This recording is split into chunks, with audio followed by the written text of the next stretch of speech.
আসসালামু আলাইকুম প্রিয় বন্ধুরা, আপনারা সবাই কেমন আছেন? আলহামদুলিল্লাহ আমি অনেক ভালো আছি। আজকে একটু বাইরে বের হয়েছিলাম। কিছু শীতের তাজা তাজা সবজি নিয়ে এসেছি।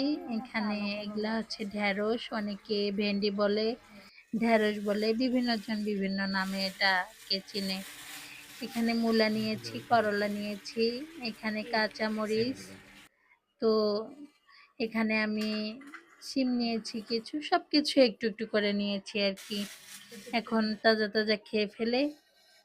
আবার এখানে কিছু খেজুর নিয়ে এসেছি। খেজুরটা আমার ঘরে সব সময় লাগে। এই তো সবকিছু। আর এখানে আমি ডাবলি নিয়ে এসেছি।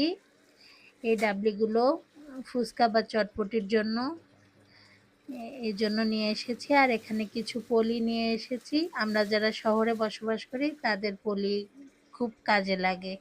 তো কেমন হয়েছে? আল্লাহ হাফেজ।